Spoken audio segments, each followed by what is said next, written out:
Romane Kiek kainuoja vaikai pasakojama apie porą, kuri siekdama sulaukti vaikų patiria nevaisingumą ir nusprendžia naudotis dirbtinio apvaisinimo procedūromis. Romaną perskaičius užplūdo tokios mintis, lygtais aš būčiau toje knygoje. Galbūt šiek tiek netgi pasivijo ir ta mintis, kad bandžiau susitapatinti ir aš manau, kiekviena moteris perskaičiusi šitą romaną turbūt atras jame dalelę savęs.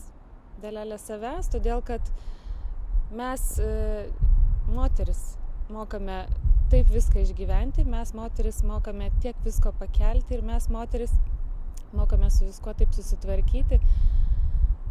Netgi nesvarbu, kokios mintis, kokie sunkumai, kokie troškimai mus norėtų užvaldyti tuo momentu. Mes mokame į viską pažvelgti šiek tiek kitaip. Mes mokame nubraukti ašarą, mes mokame žiūrėti į viską galbūt iš šviesesnės pusės ir tą gyvenimą pasukti taip, kaip mes norime. Šis romanas mane palietė asmeniškai, nes aš esu susidūrusi su šita problema ir tai yra man labai artima. Ir man buvo labai smalsu perskaityti šią knygą ir pasižiūrėti, ar autorė iš tikrųjų tai jaučia.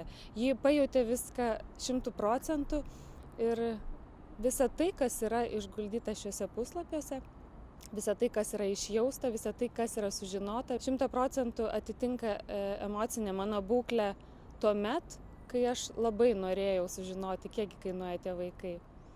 Ir tuo met, kai aš troškau supuoti ant rankų savo mažą kruopytę.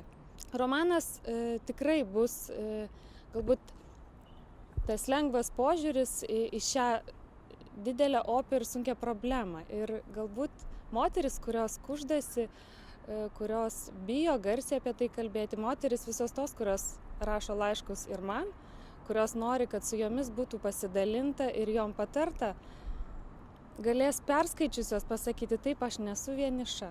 Taip kažkas jaučia tą patį, taip kažkas išgyvena tą patį ir taip kažkas pasiekė savo tikslo. Taip kažkas paleidžia į šį pasaulį dar vieną labai laukiamą, labai norimą gyvybę. Romane pamažu atskleidžiami šios tyliai sopančios problemos dirbtinio apvaisinimo užkulisiai.